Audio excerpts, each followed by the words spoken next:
Merhaba arkadaşlar, Ören Hanım YouTube kanalıma hoş geldiniz. Bugün size çok fazla istek alan harika bir lif modeli anlatacağım. Eminim sizler de çok beğeneceksiniz. Hem kullanışlı hem de çeyize yakışır muhteşem bir lif modeli. Benimle birlikte kolaylıkla örebilirsiniz arkadaşlar. Sakın tereddüt etmeyin. Renk olarak 3 renk kullanacağım arkadaşlar. Çiçekleri için kırmızı, bordo kırmızı, zemin için krem, yapraklar için de yeşil kullanacağım. Tığ olarak elime yatkın tığ arkadaşlar, ben genelde 7 numarayla örüyorum. 7 numara 1,3 milimetrelik tulip tığ. Siz elinize yatkın tığ kullanabilirsiniz. O daha önemli arkadaşlar. Elinize yatkın olması daha önemli. Lifimiz arkadaşlar yıldız tekniğiyle değil, tekli fıstık tekniğini kullanacağız. Çok kolay, çok güzel. Farklı bir model dediğim gibi. Şöyle iplerimi kenara alayım. Yapımına geçelim. Evet, hadi bakalım başlayalım. Bismillahirrahmanirrahim. İlk önce 6 tane zincir çekelim. 1, 2, 3, 4, 5, 6 zincir çektim. İlk yaptığım zincire başına dolamadan batıyorum. Bir zincir ilmeğimi genişlettim. Tığıma 4 defa sardığım fıstıklar yapacağım. İpiniz ince ise 5 sarabilirsiniz. Tığıma doladım, yuvaya giriyorum. Dediğim gibi 4 defa saracağım. 4 defa sardım, fıstık yaptım. Kapattım. 2 zincir, tığıma doladım. Aynı yuvaya bir fıstık daha yapıyorum.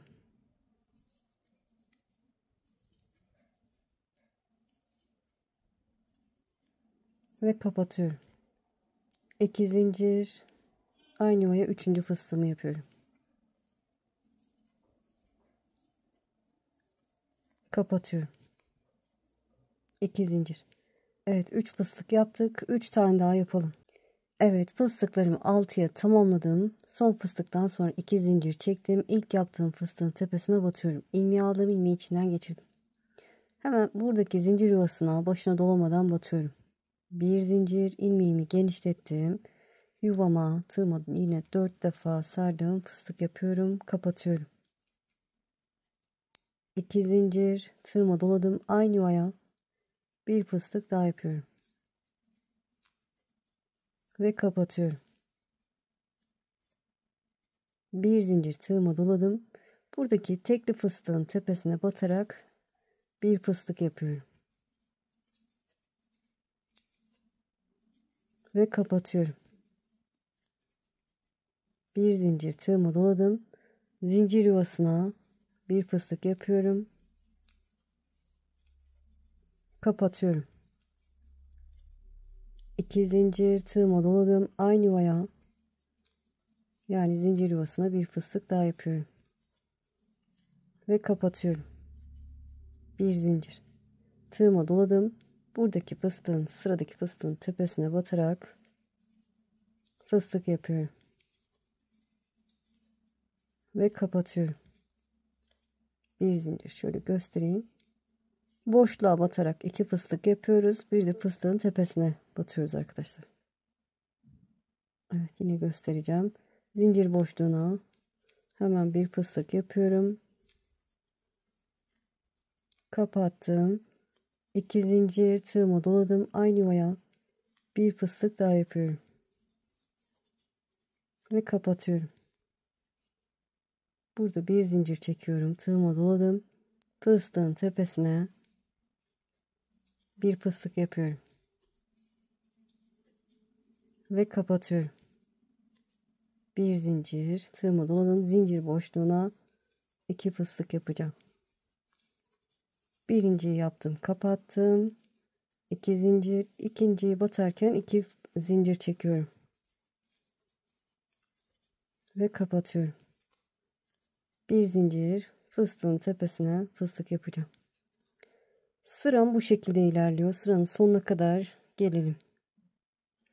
Evet, sıranın sonuna geldim. Şöyle göstereyim. Toplamda şöyle bir zincir çekiyorum. Burada fıstığın tepesine fıstık yapmadık. Ona da fıstığımızı yaparsak toplamda 18 tane fıstığımız oldu. Evet. Bir zincir. Buradaki ilk yaptığım fıstığın tepesine batıyorum. İlmeği aldım, ilmeği içinden geçirdim. Hemen buradaki zincir yuvasına geçiyorum. İlmeği aldım, ilmeği içinden geçirdim. Bir zincir, ilmeğimi genişlettim. Hemen bir fıstık yapıyorum. Kapatıyorum. 2 zincir, tığıma doladım. Aynı yuvaya bir fıstık daha yapıyorum ve kapatıyorum. Şöyle bir zincir. Burada yeşil ipimi alıyorum.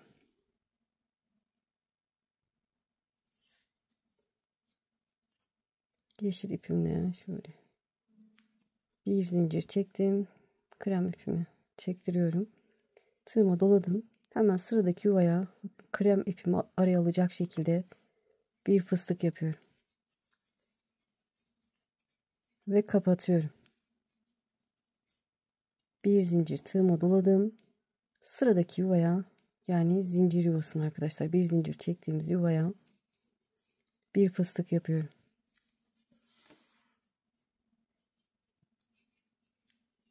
Krem ipimi yürütmeyi unutmuyorum. Evet, burada şöyle bir zincir, yeşil ipimi bırakıyorum, krem ipimi alıyorum. Şöyle tığıma doladım. Sıradaki yuvaya, bakın iki fıstık arasındaki yuvaya, zincir yuvasına bir fıstık yapıyorum. Kapatıyorum.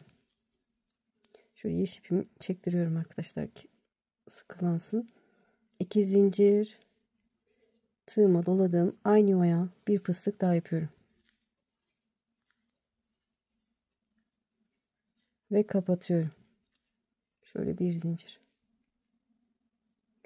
Krem ipimi bırakıyorum. Yeşil ipimi alıyorum. Tığıma doladım.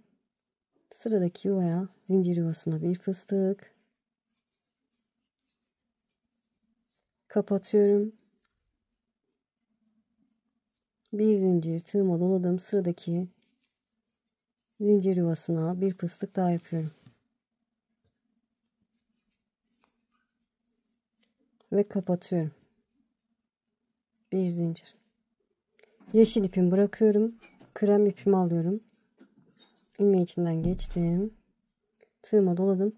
Dilerseniz şöyle de yapabilirsiniz. Dediğim gibi şöyle tığınızı dolayıp hemen sıradaki yuvaya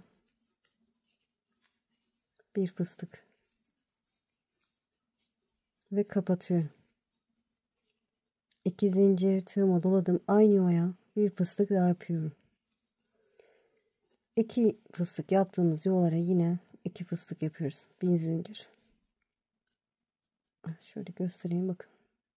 2 krem, 2 yeşil. Yeşilleri tek tek batıyoruz yuvalara. Evet, burada krem ipimi bıraktım. Yeşil ipimi aldım.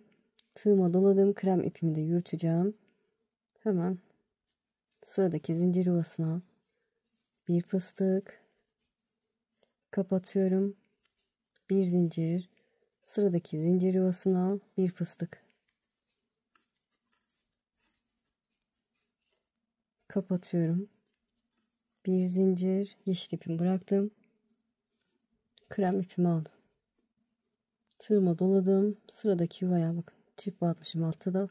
Bu yuvaya 2 fıstık yapacağım. Birinci fıstığımı yaptım. Kapattım. 2 zincir. Şöyle yeşil ipimi çektiriyorum. Aynı yuvaya bir fıstık daha yapıyorum.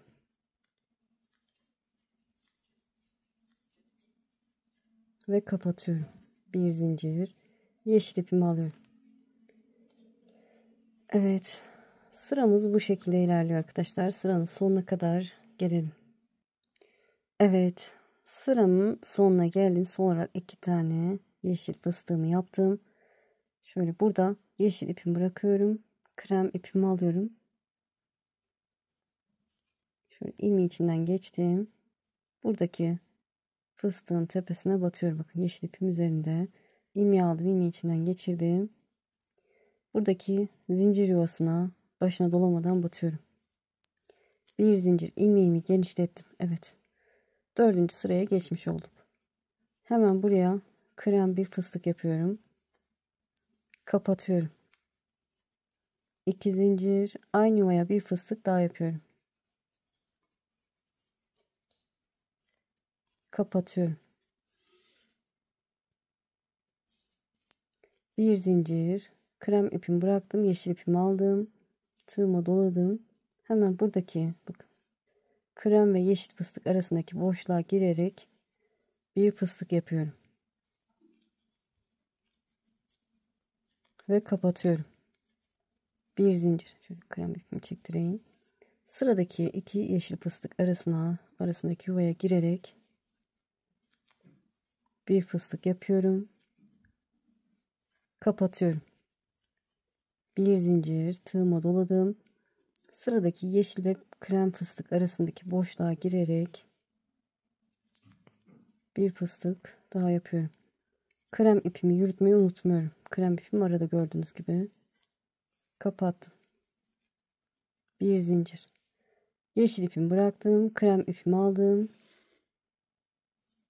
Tığıma doladım. Yeşil ipimi yürüteceğim. Buradaki iki fıstık yaptım. Artırma yuvama. Bir tane krem fıstık. Kapatıyorum. 2 zincir. Aynı yuvaya bir fıstık daha yapıyorum.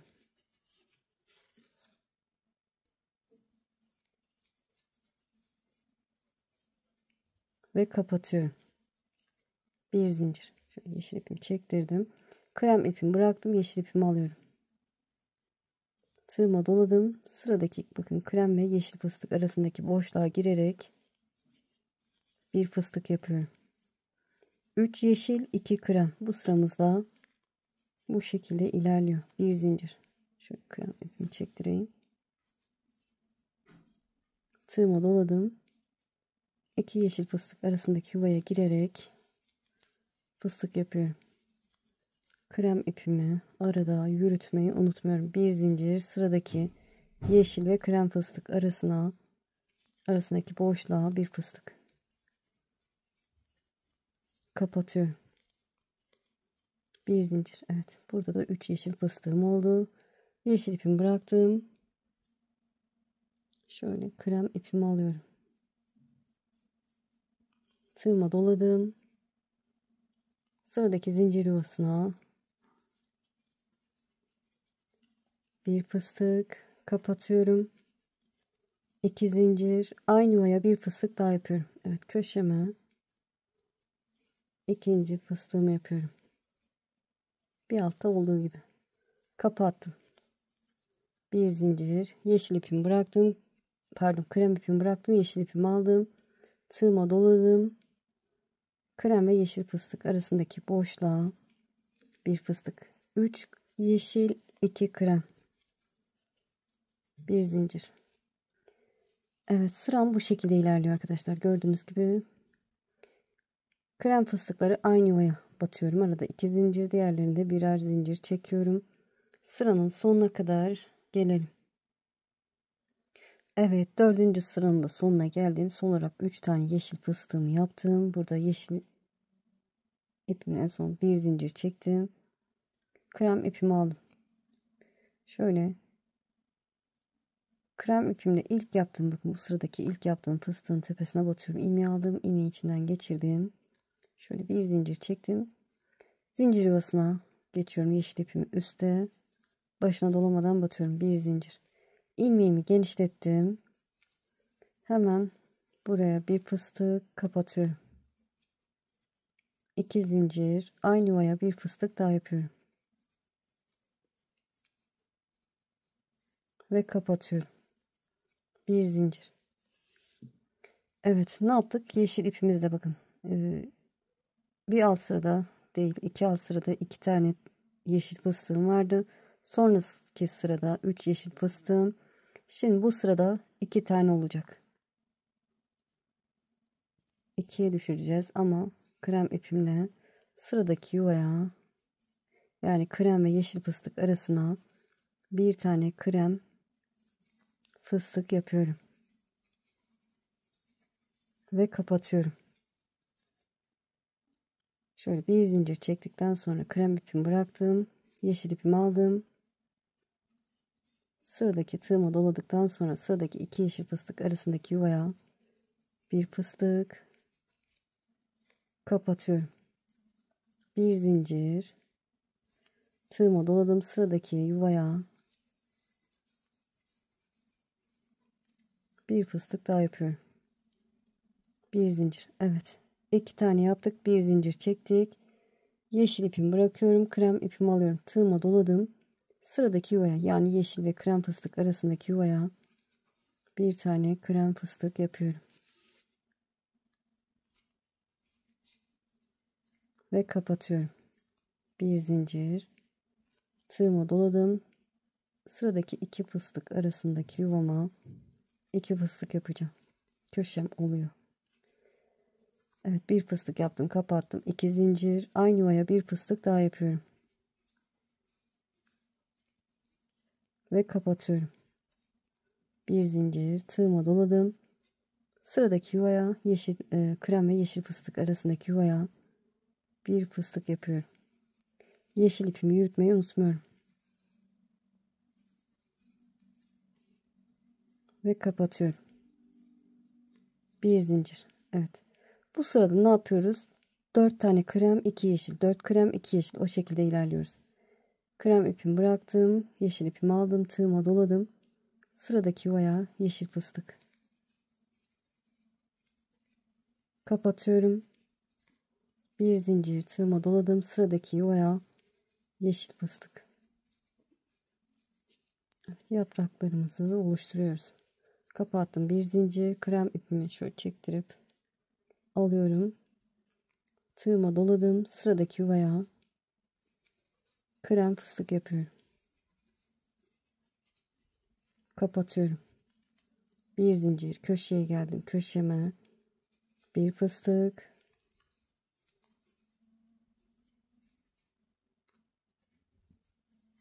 Kapattım. 2 zincir. Aynı yuvaya bir fıstık daha yapıyorum. Ve kapatıyorum.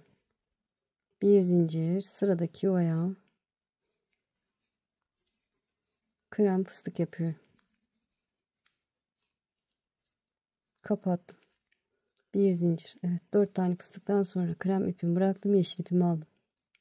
Tığıma doladım. Sıradaki yuvaya yeşil fıstık. Kapatıyorum. Bir zincir. Sıradaki yuvaya yeşil fıstık.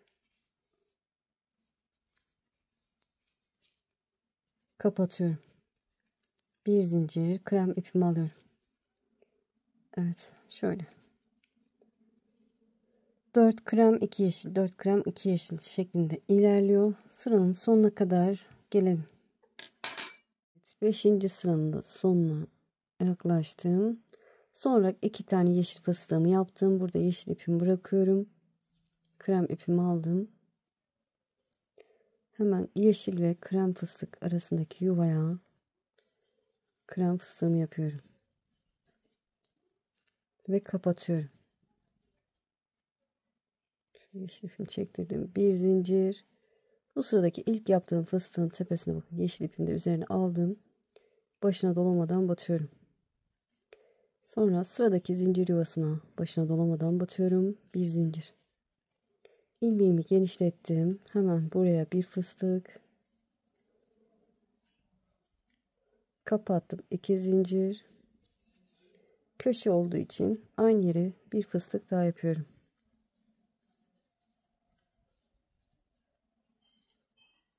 Bir zincir tığıma doladım. Sıradaki yuvaya 2 fıstık arasındaki boşluğa bir fıstık. Kapatıyorum. Bir zincir tığıma doladım. Sıradaki yuvaya krem ve yeşil fıstık arasındaki boşluğa bir fıstık. Kapattım. Bir zincir. Krem ipimi bıraktım. Yeşil ipimi aldım. Tığıma doladım. Bu 2 yeşil fıstık arasındaki yuvaya bir tane yeşil fıstık yapıyorum. Ve kapattım. Bir zincir. Yeşil ipimi bıraktım. Krem ipimi aldım. Sıradaki yuvaya bir fıstık. Kapatıyorum. Bir zincir.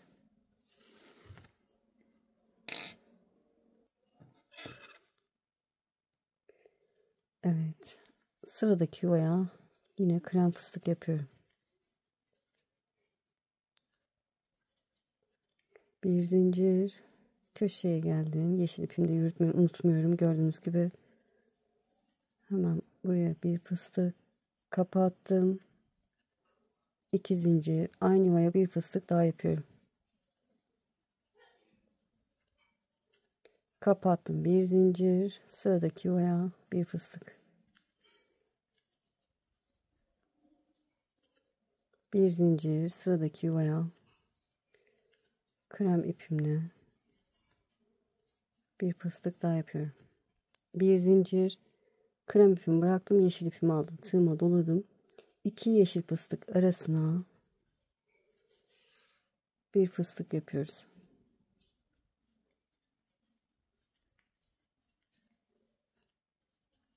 Kapattım, bir zincir, yeşil ipimi bıraktım.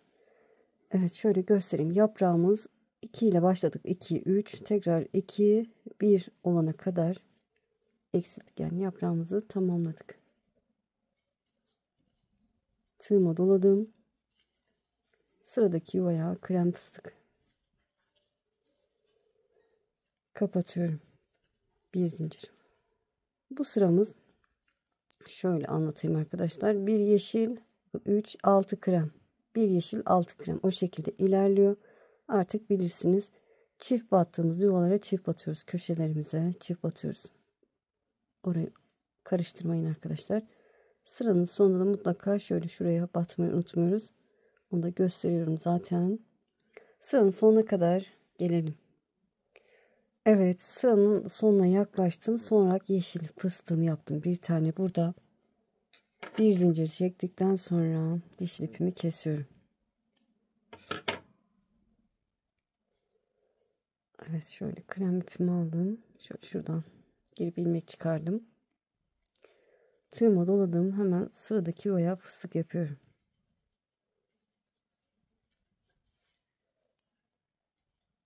Kapattım, bir zincir, sıradaki yuvaya bir fıstık. Kapattım, bir zincir. Bu sıradaki ilk yaptığım fıstığın tepesine batıyorum. İlmeği aldım, ilmeği içinden geçirdim. Evet. Zincir yuvasına başına dolamadan batıyorum. Bir zincir. İlmeğimi genişlettim. Burası köşe olduğu için aynı yere 2 fıstık yapacağım. Bu sırada yeşil ipimizle devam etmeyeceğiz. Sadece krem ipimle devam edeceğim arkadaşlar. Siz de hangi renk ile örüyorsanız bir sıra o renkle devam edin. Evet. Krem ya da beyaz.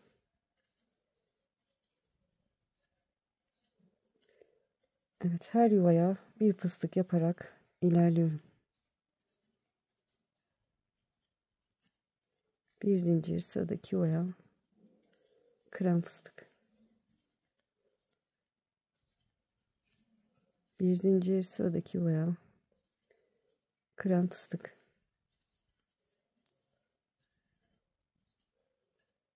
Bir zincir, sıradaki yuvaya krem fıstık.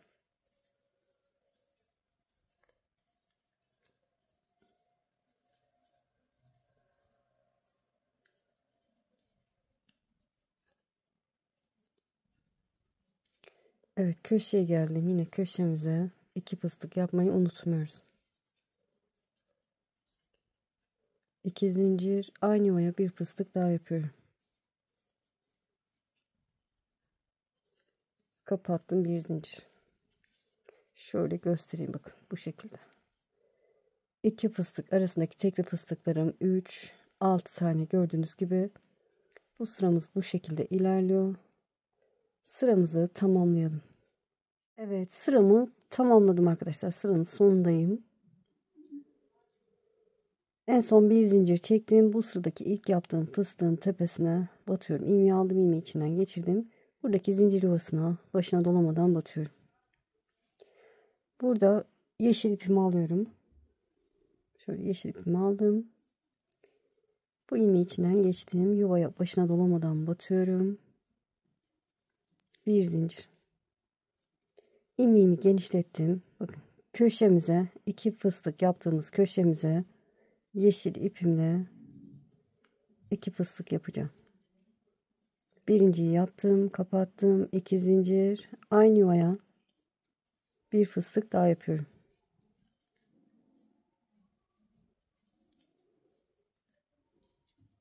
Ve kapatıyorum.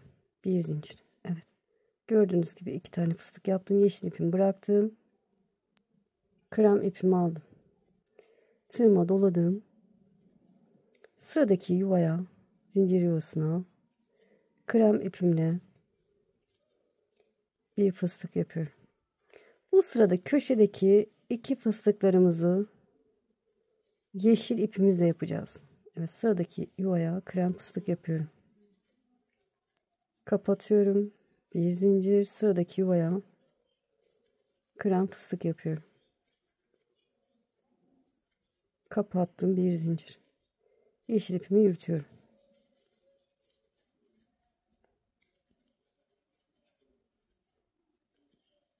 Evet, bir zincir, sıradaki yuvaya krem fıstık. Köşeye kadar bu şekilde ilerleyelim. Şöyle hızlıca yapayım ben de.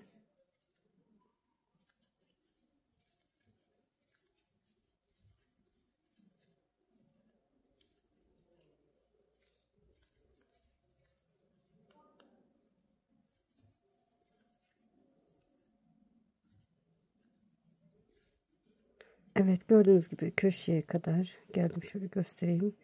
Krem fıstıklarım.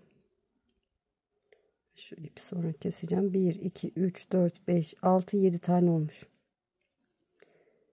Krem ipimi bıraktım. Yeşil ipimi aldım. Köşeye, yani 2 fıstık yaptığım yuvaya yeşil ipimle 2 fıstık yapacağım.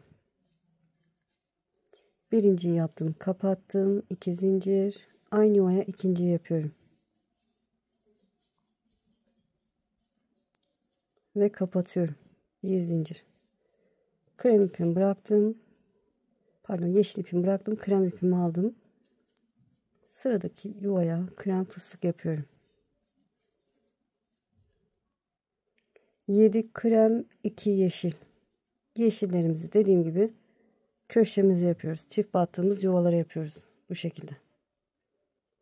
Sıranın sonuna kadar gelelim. Yeşil ipimizi de yürütmeyi unutmayalım arkadaşlar. Sıranın sonuna kadar getirelim. Evet, sıranın sonuna geldim. Kaçıncı sıradayız diye sorarsanız bakın 1, 2, 3, 4, 5, 6, 7, 8. sıranın sonundayız. Sonra fıstığımı yaptım. Bir zincir çektim. Bu sıradaki ilk yaptığım fıstığın tepesine batıyorum. İlmeği aldım. İlmeği içinden geçirdim.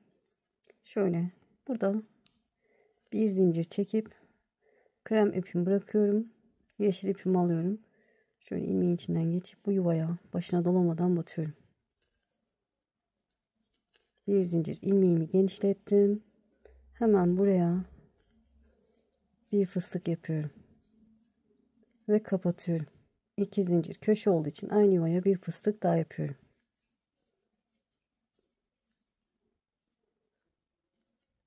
Kapattım. Bir zincir tığıma doladım.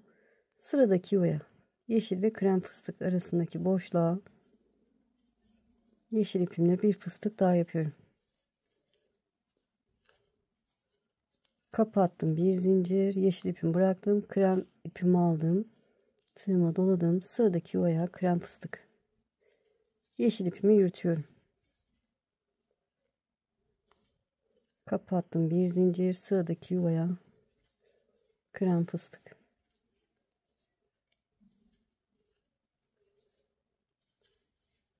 Her yuvaya krem fıstık yaparak ilerliyorum. Bir zincir sıradakine krem fıstık. Bir zincir sıradakine krem fıstık.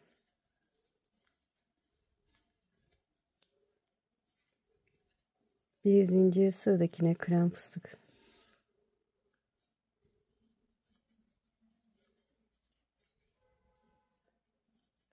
Kapattım, bir zincir. Evet. Krem ipimle 6 tane tekli fıstık yaptım. Burada krem ipimi bırakıyorum. Yeşil ipimi aldım. Tığıma doladım. Sıradaki yuvaya, krem ve yeşil fıstık arasındaki yuvaya yeşil fıstık yapıyorum. ve kapatıyorum. Bir zincir, sıradaki yuvaya yeşil fıstık.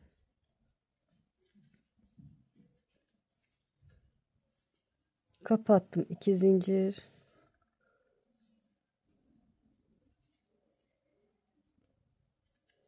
Aynı yuvaya bir fıstık daha yapıyorum. Kapattım. Bir zincir. Sıradaki yuvaya yeşil fıstık.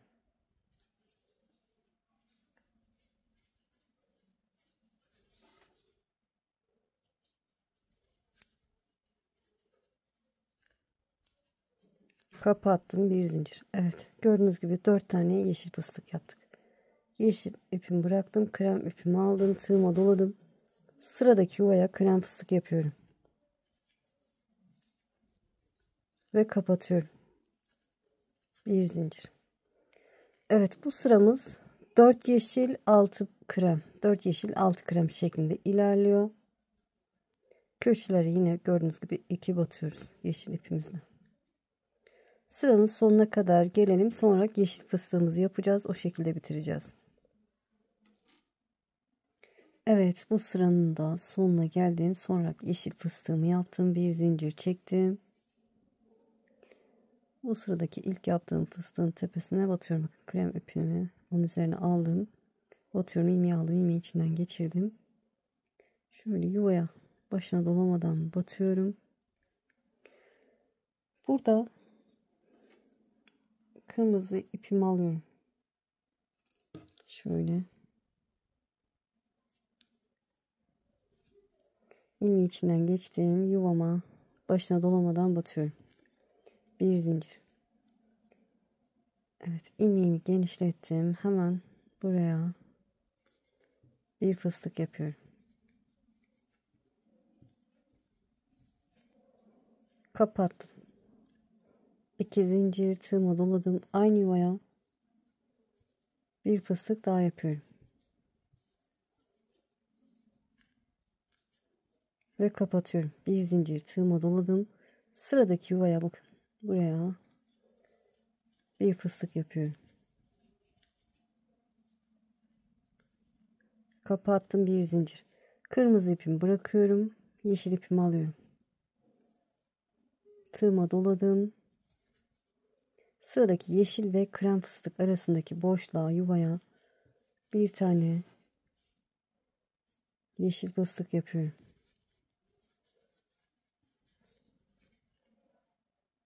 Ve kapatıyorum. Bir zincir. Şöyle kırmızı ipimi çektiriyorum. Burada yeşil ipimi bıraktım. Krem ipimi aldım. Tığıma doladım. Sıradaki yuvaya krem fıstık. Diğer iki rengimi yürütüyorum.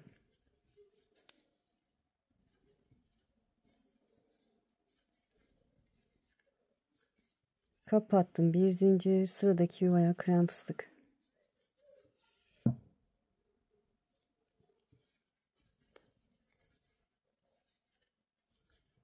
Kapattım. Bir zincir. Sıradaki yuvaya krem fıstık. Kapattım. Bir zincir. Sıradaki yuvaya krem fıstık. 5 tane krem yapacağız. Dördüncü yaptım. Bir zincir. Sıradakine 5. krem fıstığımı yapıyorum. Ve kapattım. Bir zincir. Şöyle göstereyim, bakın 5 tane oldu. Burada yeşil ipimi alıyorum. Şöyle çektiriyorum. Tığıma doladım. Sıradaki yuvaya krem ve yeşil fıstık arasındaki boşluğa bir tane yeşil fıstık yapıyorum. Ve kapatıyorum. Bir zincir. Şöyle oldu, bakın. Yeşil ipimi bıraktım. Kırmızı ipimi aldım. Çiçeğine başladık bu sırada. Sıradaki yuvaya kırmızı fıstık yapıyorum.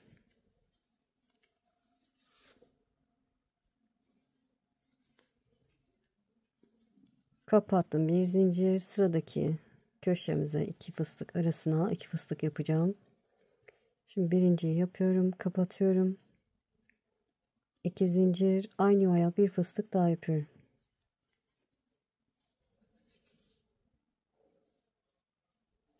ve kapatıyorum. Bir zincir. Tığıma doladım. Sıradaki yuvaya yine kırmızı fıstık yapıyorum. Ve kapatıyorum. Bir zincir, şöyle göstereyim bakın. Bir yeşil, 4 tane kırmızı. Şimdi bir yeşil yapacağım. Krem fıstıklarım da 5 tane olacak. Yeşil ipimi aldım. Tığıma doladım. Sıradaki yuvaya yeşil fıstık yapıyorum.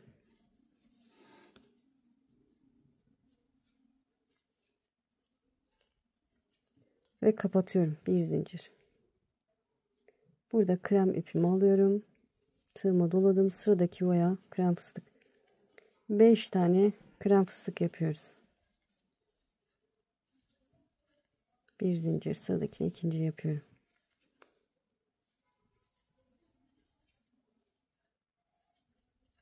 Bir zincir, şöyle tekrar göstermek istiyorum ne yaptığımızı.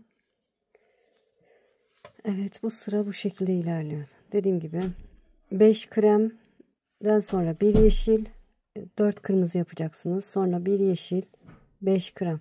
Tabi siz hangi renk yapıyorsanız bu şekilde devam ediyor. Sıranın sonuna kadar gelelim.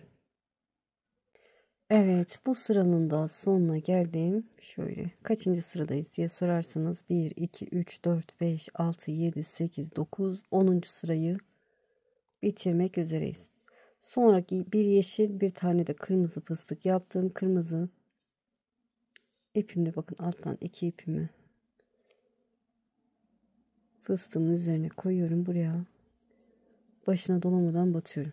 Bu sıradaki ilk yaptığım fıstığın üzerine başına dolamadan battım. Sıradaki yuvaya, yani zincir yuvasına başına dolamadan batıyorum. Bir zincir, ilmeğimi genişlettim. Köşeme 2 fıstık yaptığım yuvama hemen bir fıstık yapıyorum, kapatıyorum. 2 zincir, aynı yuvaya bir fıstık daha yapıyorum ve kapatıyorum. Bir zincir, tığıma doladım. Sıradaki yuvaya kırmızı fıstık yapıyorum ve kapatıyorum. Bir zincir, sıradaki yuvaya kırmızı ve yeşil fıstık arasındaki yuvama yine kırmızı fıstık yapıyorum ve kapatıyorum. Bir zincir, kırmızı ipimi bıraktım, yeşil ipimi alıyorum. Tığıma doladım. Yeşil ve krem fıstık arasındaki boşluğa, yuvaya bir tane yeşil fıstık yapıyorum ve kapatıyorum. Bir zincir, yeşil ipimi bırakıyorum, krem ipimi aldım. Evet, bu sırada 1, 2, 3, 4 tane krem fıstık yapacağız. Hemen sıradaki yuvaya krem fıstık yapıyorum, kapatıyorum. Bir zincir, sıradakine krem fıstık,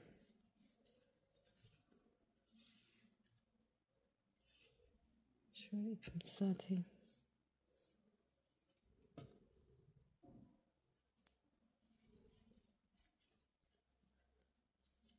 Kapattım. Bir zincir, sıradakine 3. fıstığımı yapıyorum. Kapattım. Bir zincir, sıradaki yuvaya 4. fıstığımı yapıyorum.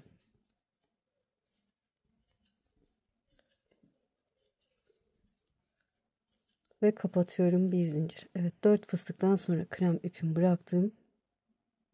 Şöyle yeşil ipimi alıyorum. Tığımı doladım. Sıradaki yuvaya, krem ve yeşil fıstık arasındaki yuvaya bir tane yeşil fıstık yapıyorum. Ve kapatıyorum. Bir zincir. Yeşil ipimi bıraktım. Kırmızı ipimi alıyorum.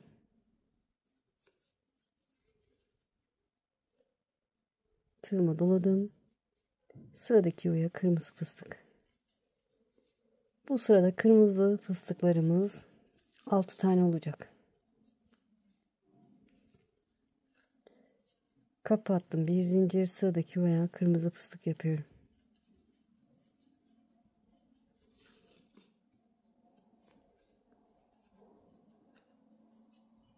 Kapattım. Bir zincir. Köşeye geldim. Yine 2 fıstık yapacağım. Birinci fıstığımı yapıyorum. Kapatıyorum. 2 zincir. Tığıma doladım. Aynı yuvaya bir fıstık daha yapıyorum.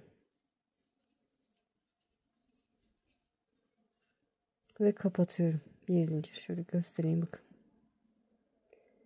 2 tane tek battık. Sonra bir tane 2 battık. Tığıma doladım. Sıradaki yuvaya kırmızı fıstık. Kapattım. Bir zincir. Sıradaki yuvaya kırmızı fıstık yapıyorum.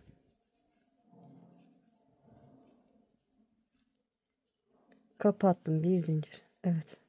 Kırmızı fıstıklarımızı 6'ya tamamladık. 1, 2, 3, 4, 5, 6. Kırmızı ipimi bırakıyorum. Yeşil ipimi alıyorum.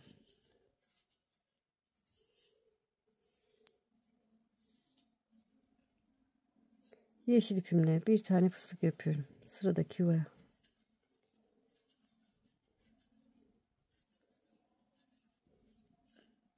Kapatıyorum. Bir zincir. Yeşil ipimi bıraktım. Krem ipimi aldım. Şöyle ipim de dolaştı. Kameradan göremiyorum aslında. Yönlerine dikkat edip alsaydım iplerimi dolaşmazdı. Evet, sıradaki yuvaya hemen krem fıstığımı yapıyorum. Ve kapatıyorum. Bir zincir. Evet, dediğim gibi bu sıramız nasıl ilerliyor tekrar anlatayım. 4 krem, 1 yeşil, 6 tane kırmızı, 1 yeşil, 4 tane krem. Bu şekilde. Yine çift battığımız yuvalara çift batıyoruz arkadaşlar. Böyle devam edelim. Sıranın sonunu yine göstereceğim. Evet, bu sıranın da sonuna geldim. Şöyle en son 4 tane krem tekli fıstık yaptım. Krem ipimi bırakıyorum. Yeşil ipimi alıyorum. Tığıma doladım. Sıradaki yuvaya hemen yeşil fıstık yapıyorum. Kapatıyorum. Burada bir zincir çekiyorum. Yeşil ipimi kesiyorum arkadaşlar. Evet, yeşil ipimi kestim. Şöyle yeşil fıstığın tepesine tığım batırdım. Kırmızı ipimi aldım. Buradan geçirdim. Tığıma doladım. Hemen sıradaki yuvaya kırmızı fıstık yapıyorum. Kapatıyorum. Bir zincir tığıma doladım. Sıradaki yuvaya kırmızı fıstık yapıyorum. Krem ipimi yürütmeyi unutmuyorum. Ve kapatıyorum. Bir zincir. Şöyle. Bu sıradaki ilk yaptığım fıstığın karşısındayım. Onun tepesine batıyorum. Krem ipimde üzerinde batıyorum. İlmeği aldım. İlmeği içinden geçirdim. Şöyle bir zincir. Buradaki zincir yuvasına başına dolamadan batıyorum. Bir zincir. Yani 2 fıstık arasına yine gelmiş olduk. Köşemize. Hemen bir fıstık yapıyorum. Kapatıyorum. 2 zincir tığıma doladım. Aynı yuvaya bir fıstık daha yapıyorum. Ve kapatıyorum. Bir zincir tığıma doladım. Sıradaki yuvaya yine kırmızı fıstık yapıyorum. Kapatıyorum bir zincir sıradaki yuvaya kırmızı fıstık yapıyorum. Şöyle kapattım bir zincir. Evet, 4 tane kırmızı fıstığım oldu. Şöyle kırmızı ipimi bırakıyorum. Krem ipimi aldım. Tığıma doladım. Sıradaki yuvaya kırmızı ve yeşil fıstık arasındaki yuvaya krem fıstık yapıyorum. Ve kapatıyorum. Bir zincir. Şöyle kırmızı ipimi çektireyim. Sıradaki yuvaya kırmızı fıstık, pardon, krem fıstık yapıyorum. Ve kapatıyorum, bir zincir. Kaç tane krem fıstık yapacağız? Bakın 1, 2, 3, 4, 5, 6, 7 tane olacak. Sıradaki yuvaya krem fıstık yapıyorum. Kapattım, bir zincir. Sıradakine krem fıstık.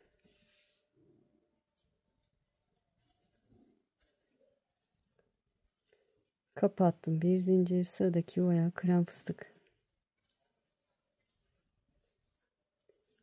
Kapattım, bir zincir. Sıradaki yuvama krem fıstık yapıyorum. Kapattım, bir zincir.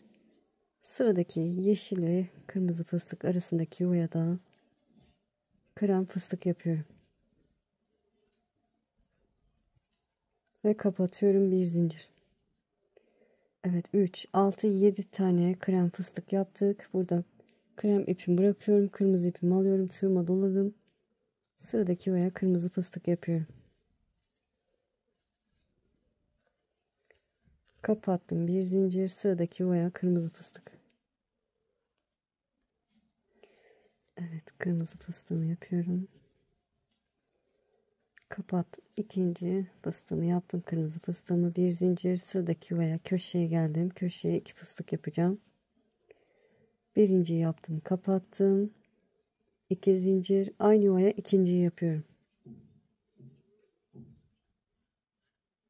Ve kapatıyorum. Bir zincir. Tığıma doladım. Sıradaki yuvaya kırmızı fıstık.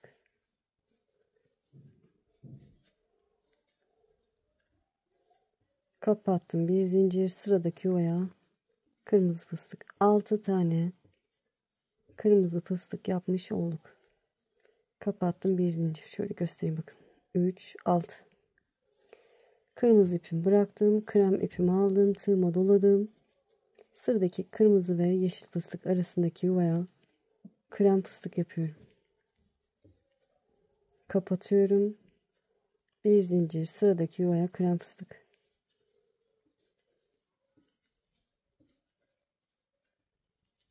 Kapattım, bir zincir. Evet, bu sıramız 7 krem 6 kırmızı. Bu şekilde ilerliyor. Böyle yine çift battığımız yuvaları çift batacağız arkadaşlar. Sıranın sonuna kadar gelelim. Evet, sıranın sonuna geldiğim 12. sıramız arkadaşlar. En son kırmızı fıstığımı yaptıktan sonra bu sıradaki ilk yaptığım fıstığın tepesine batıyorum. İlmeği aldım, ilmeği içinden geçirdim. Zincir yuvasına başına dolamadan batıyorum. Bir zincir, ilmeğimi genişlettim. 13. sıraya geçmiş olduk. Hemen bir fıstık kapatıyorum. 2 zincir, aynı yuvaya bir fıstık daha yapıyorum. Ve kapatıyorum. Bir zincir, tığıma doladım. Sıradaki yuvaya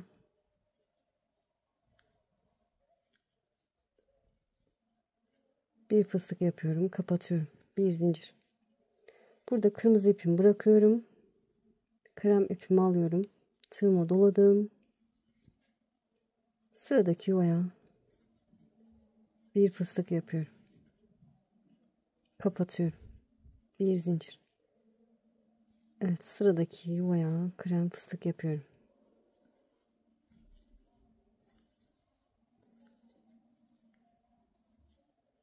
Kapattım, bir zincir.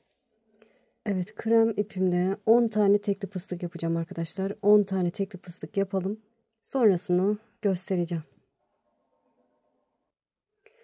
Evet, 10 tane, bakın 3, 6, 9, 10 tane krem fıstığımı yaptım. Burada krem ipimi bıraktım. Kırmızı ipimi aldım.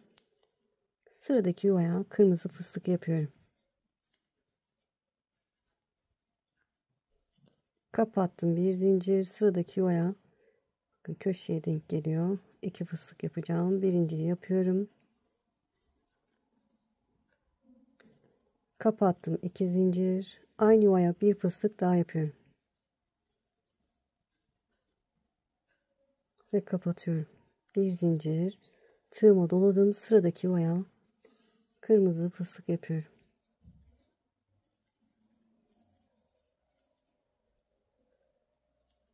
Kapattım, bir zincir.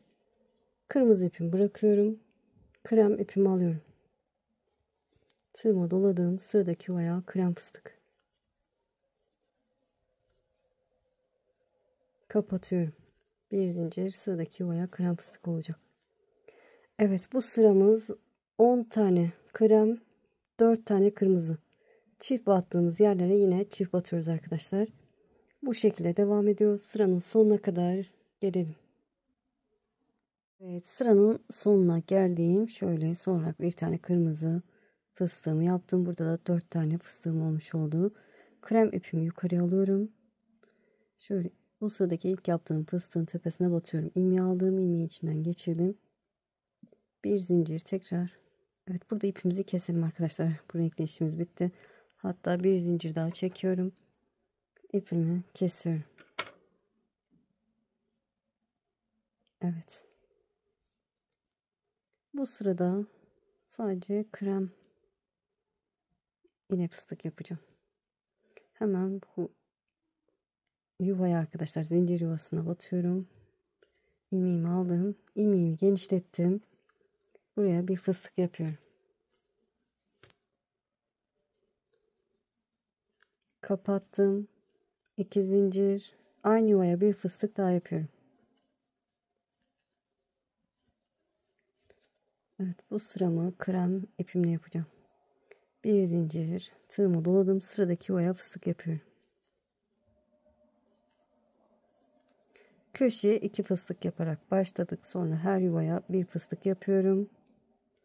Köşeler yine 2 fıstık olacak.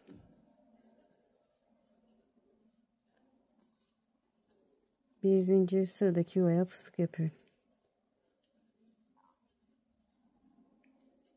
Kapattım, bir zincir. Evet, dediğim gibi tek renk ilerliyoruz. Sadece köşelerimize 2 batıyoruz. Diğerlerine tek fıstık yapıyoruz. Sıranın sonuna gelelim. Hatta sıramızı tamamlayalım arkadaşlar. Evet, sıranın sondayım. Son fıstığımı yaptım. Bir zincir çektim. Sıradaki fıstığın tepesine batıyorum. İlmeği aldım. İlmeği içinden geçirdim. Burada bir zincir çektim. Artık kenarını yapacağız arkadaşlar. Kenar pipirini gideceğiz. Şöyle buraya almam lazım. İlmeğimi. O yüzden bir zincir daha çekiyorum. Yani 2 zincir çektim. Modelimin tersini çevirdim. Tersini çevirdim. Hemen bakın. Sıradaki fıstığın tepesine başına dolamadan batıyorum. Ve modelimin düzünü çevirdim. Yani bir geriye gelmiş olduk. Tığıma doladığım sıradaki yuvaya, bu 2 fıstık arasındaki yuvama bir dolayıp 2 defa da çektiğim trabzan. 3 zincir çekiyorum. Şöyle geriye doğru boşluğa batarak sık iğne yapıyorum. Tığıma doladım. Aynı yuvaya bir dolayıp 2 defa da çektiğim trabzan. 3 zincir. Geriye doğru 2 trabzan arasındaki boşluğa başına dolamadan batıyorum. Doladığım aynı yuvaya bir trabzan, 3 zincir. Geriye doğru başına dolamadan batıyorum. Evet, 4. trabzanımı yapıyorum. 3 zincir çekiyorum. Geriye doğru tepesine diyelim. Başına dolamadan batıyorum. Bir trabzan, 3 zincir. Tepesine başına dolamadan batıyorum. 5 tane yaptık. 6.'yı yapıyoruz. 3 zincir. Tepesine başına dolamadan batıyorum. Şimdi burada sıradaki fıstığın tepesine başına dolamadan batıyorum. Şöyle. Evet. Tığıma doladım. Bu yuvaya değil, zincir yuvasına değil, bir sonraki zincir yuvasına yine bir dolayıp 2 defa da çektiğim trabzan, 3 zincir, geriye doğru başına dolamadan batıyorum. İkinci trabzanımı yaptım. 3 zincir, geriye doğru tepesine başına dolamadan batıyorum. 6 tane trabzanlı pipirik yapıyoruz. 3 zincir tepesine batıyorum. 4. trabzanımı yapıyorum. 3 zincir, geriye doğru tepesine başına dolamadan batıyorum.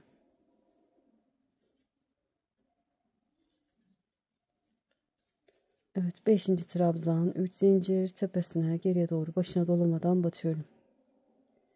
6. trabzanımı yaptım. 3 zincir, tepesine başına dolamadan batıyorum. Şöyle yine de sayayım. 3 6 tane olmuş. Şimdi hemen ilk fıstığın tepesine değil, ikinci fıstığın, bakın karşındaki bu fıstığa değil, ikinci fıstığın tepesine başına dolamadan batıyorum. Sonra tığıma doladım. Hemen buradaki yuvaya değil, ikinci yuvaya girerek trabzanlı pipirik yapıyorum. Evet, 6 tane trabzanlı pipirik yapıyoruz. Bir daha göstermek istiyorum. Üçüncüyü yapıyorum.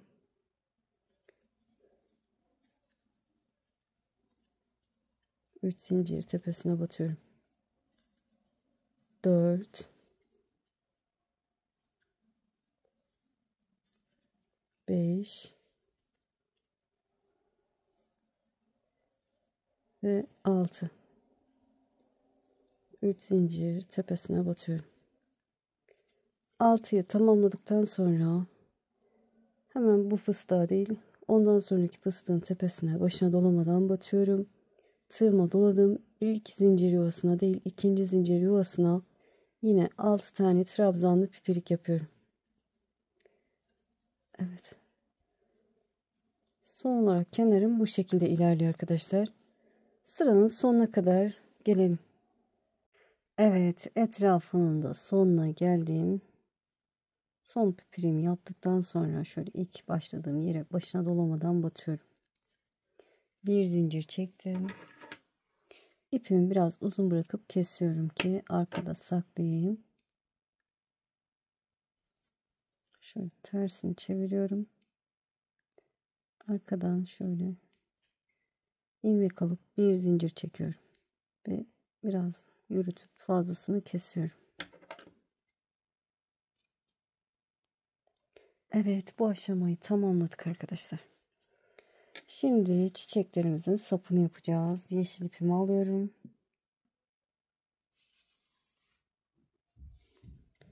Yeşil ipimi aldım. Şöyle bir zincir çektim. Şu şekilde tutuyorum arkadaşlar. Şöyle bakın. Çiçeğin bakın burada iki fıstıkla başlamıştık. Aşağıya doğru. Şöyle. Bu battığım yuvaya bakın. Buradan iki fıstık arasından girip aşağıya doğru çıkacak şekilde buradaki yuvayı alıyorum. Buraya başına dolamadan batıyorum. 8 tane zincir çekiyorum. 1, 2, 3, 4, 5, 6, 7, 8. Şöyle aşağıya doğru 1, 2, 3. sıraya diyelim. Şöyle bakın.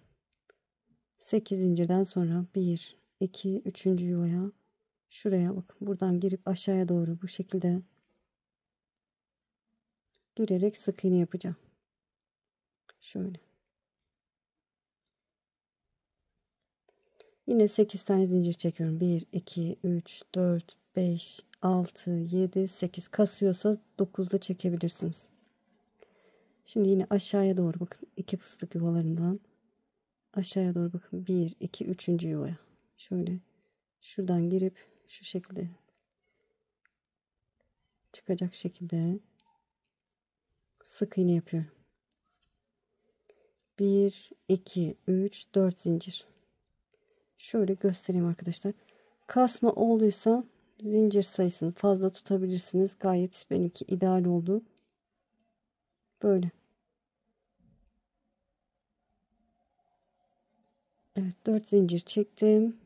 Şöyle yan tarafta bakın, burada 2 fıstık battığım yuva. Şöyle 2 fıstık batmışım. O ikisinin ortasından şöyle girecek şekilde sık iğne yapıyorum. Şöyle aşağıdan yukarıya doğru batalım isterseniz.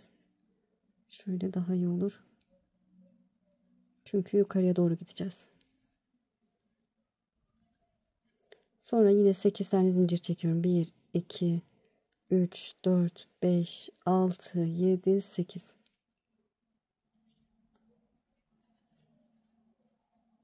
Şöyle bakın. Bir yana kaymış olduk. Şöyle yuvaları sayıyorum. 1, 2, 3.'ye bu şekilde girip sık iğne yapıyorum.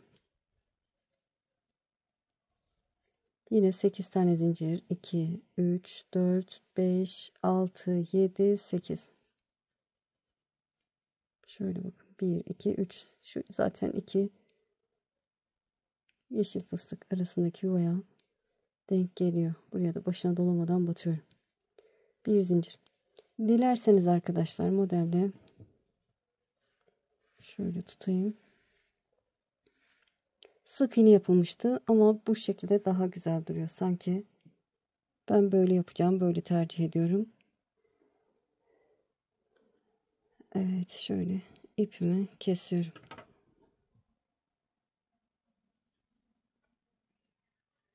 İç kısımdan şöyle tersinden ipimi çekip içe doğru saklayacağım arkadaşlar. Bilirsiniz artık. Saklamayı gösterdim size. Bu alta çekersiniz. İpin fazlasını şöyle buradan bir zincir çekip saklarsınız. Şimdi aynı şekilde arkadaşlar devam edeceğiz. Şöyle bir zincir çekiyorum. Şöyle buradan başladık. Mesela buraya sabitledik arkadaşlar. 8 zincir çekip şuraya sabitleyeceğiz. 8 zincir çekip buraya sabitleyeceğiz. 4 zincirle buraya geçeceğiz. Buradan 8 zincir şuraya, 8 zincir buraya. Sonra ipimizi keseceğiz. Evet, şuraya bakın, buraya sabitleyerek başlıyorum. 8 tane zincir. 2, 3, 4, 5, 6, 7, 8. Bilirsiniz artık. Şöyle 1, 2, 3 yuva aşağıya. Şöyle şuraya. Başına dolamadan batıyorum. Yine 8 zincir. 2, 3, 4, 5, 6, 7, 8. Şöyle şuraya.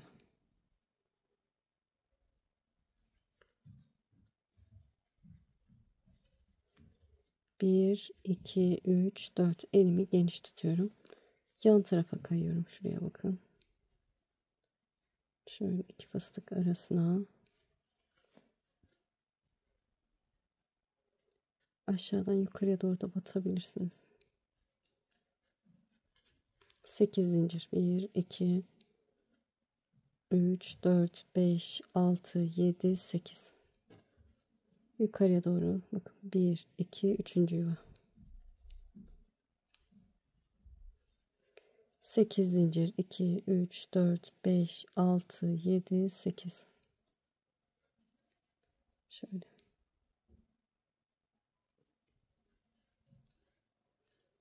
Bir zincir çekiyorum. İpimi yine uzun bırakıp birazcık kesiyorum. Evet, şöyle şu ikisi kaldı. Onları da yapalım arkadaşlar aynı şekilde. Sonra ortadaki çiçeğin yapımına geçeceğiz. Evet, tamamladım. Şimdi çiçeğin yapımına geçeceğiz arkadaşlar. Şöyle kenara alayım. Kırmızı ipimi aldım. Kırmızı ipimle 5 tane zincir çekiyorum. 1, 2, 3, 4, 5. İlk yaptığım zincire şöyle başına dolamadan batıyorum. 4 zincir çekiyorum. 1, 2, 3, 4. Tığıma doladım. Bir dolayıp 2 defa da çektiğim trabzan yapıyorum. Şöyle. 2 zincir. 1 trabzan. 2 zincir. Trabzanların boyunu biraz kısa tutuyorum. 2 zincir. Aynı yuvaya 1 trabzan. 2 zincir. 1 trabzan. 6 tane yuva yapacağız. 2 zincir. Şöyle sayalım. 6 tane trabzan olacak. Evet, 6 tane olmuş bile. Baştaki zincirle birlikte trabzan sayısı 6 olacak. Bakın 1, 2, 3, 4, 5, 6. Şimdi evet 6 tane yuvam olacak demiştim. En son 2 zincir çektim. Şöyle tekrar sayayım arkadaşlar, bakın. İlk zincirle birlikte 1, 2, 3, 4, 5, 6 trabzanım var. 2 zincir çektim. Şöyle 3. zincire ilk başladım. 3. zincire başına dolamadan batıyorum. Şöyle 1, 2, 3 zincir çektim. Tığıma doladım. Hemen bu yuvaya bir dolayıp 2 defa da çektiğim 2 tane trabzan yapıyorum. 3 zincir. Aynı yuvaya başına dolamadan batıyorum. 3 zincir çekiyorum. Tığıma doladım. Sıradaki zincir yuvasına 2 tane trabzan. 1 2 3 zincir çekiyorum. Aynı yuvaya başına dolamadan batıyorum. 3 zincir. Tığıma doladım. Sıradaki zincir yuvasına bir dolayıp 2 defa da çektiğim 2 tane trabzan. 3 zincir. Aynı yuvaya başına dolamadan batıyorum. Ve 3 zincir. Evet, 3 tane yaprağımı yaptım. 3 tanesi kaldı. Onları da tamamlayalım. Evet, 6. yaprağımı da yaptım. En son trabzanlardan sonra 3 zincir çektim. Aynı yuvaya başına dolamadan batıyorum. Bir zincir çektim. Şimdi yapraklarımı kendime doğru yatırıyorum. Arkadaki yuvama bakın. Burada zincir ya da trabzan yuvası. Bu trabzana başına dolamadan batıyorum. İkinci yaprak sırasının yuvalarını yapacağız. 1, 2, 3 zincir çekiyorum. Eliniz sıkıysa 4 çekebilirsiniz. Arkadan sıradaki trabzana bu şekilde başına dolamadan batıyorum. 1, 2, 3 zincir. Sıradaki trabzana bu şekilde başına dolamadan batıyorum. 3 zincir. Sıradakine batıyorum. 3 zincir. Sıradaki yuvaya başına dolamadan batıyorum. Yine 6 tane yuvam olacak. 3 zincir. Sıradakine batıyorum. 1, 2, 3 zincir. Şöyle ilk başladığım yuvanın direkt içine batayım. Sorun olmaz. Evet, yuvanın içine battım. Şimdi 3 zincir çekiyorum. 1, 2, 3. Yaprağımı yapacağım. Tığıma doladım. Bu yuvanın içine bir dolayıp yine 2 defa da çektim. Şöyle yanlış yerim battım, bir bakayım. 1, 2, 3, 4, 5, 6. Evet, şöyle yanlış yere batmışım arkadaşlar. Özür dilerim. Şöyle ben batayım, sonra yuvama geçeyim. Bakın. Hemen yuvaya bir defa başını dolamadan batıyorum. 3 zincir çekiyorum. Tığıma doladım. Bu oluşan yuvaya 4 tane trabzan yapıyorum. Bir dolayıp 2 defa da çektiğim 4 tane trabzan. 3 zincir. Aynı yuvaya başına dolamadan batıyorum. 3 zincir. Tığıma doladım. Sıradaki zincir yuvasına 4 tane trabzan. 2 3 4 3 zincir. Dibine başına dolamadan batıyorum. 4 zincir. Pardon, 3 zincir. Evet, 3 çektim. Sıradakine 4 trabzan. Evet. Böyle 2 yaprağımızı yaptık arkadaşlar. Diğer 4 tanesini de aynı şekilde örelim. Evet. Son yaprağımı yaptım. 3 zincir çektim. Dibine başına dolamadan batıyorum. Bir zincir çektim. Yine arkadan şöyle sık iğne yapmıştım yuva yaparken. O sık iğneme arkada başına dolamadan batıyorum. Bu sefer 1, 2, 3, 4, 5 zincir çekiyorum. Sıradaki bakın sık iğne yapmıştım yuva oluştururken. Oraya başına dolamadan batıyorum. 5 zincir. Sıradaki bakın bu şekilde sık iğnemi arkadan başına dolamadan batıyorum. Yine 6 tane yuvam olacak. 2, 3, 4, 5. Sıradakine batıyorum. 2, 3, 4, 5. Sıradakine batıyorum. 5 zincir. Sıradakine batıyorum. 5 zincir. Evet, şöyle ilk başladığım yere batıyorum. Bir zincir. Hemen ilk yuvama başına dolamadan batıyorum. 1, 2, 3 zincir. Tığıma doladım. Bir dolayıp 2 defa da çektiğim 6 tane trabzan yapıyorum. 2, 3, 4, 5 ve 6. 3 zincir çekiyorum. Aynı yuvaya başına dolamadan batıyorum. 3 zincir. Tığıma doladım. Şöyle yaprağı kendime doğru yatırıp sıradaki yuvaya 6 tane trabzan. 3, 4, 5, 6. 3 zincir. Hemen aynı yuvaya başına dolamadan batıyorum. 3 zincir. Evet. Şöyle 3. yaprak sıramızda tamamlayalım arkadaşlar. Sonra ipimizi kopartalım. Ortaya da ince dikebilirsiniz. Güzel olur. Şöyle bu şekilde yerleştirip dikelim arkadaşlar. Ben de dikip döneceğim. Evet, diktim arkadaşlar. Bitti. Lifimiz harika bir lifim oldu. Eminim sizinkiler de en az bu kadar güzel oldu. İnşallah anlatımdan memnun kaldınız. Beni izleyerek yaptığınız için çok çok teşekkür ederim. Kanalıma abone değilseniz abone olursanız sevinirim. Videolarımı beğenip paylaşırsanız, yorum yaparsanız bana destek olmuş olursunuz. Şimdi değil ileride örmek istiyorum derseniz kaydet butonuna basın.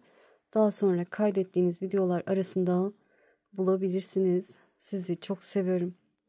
Kendinize iyi bakın. Allah'a emanet olun. Hoşça kalın.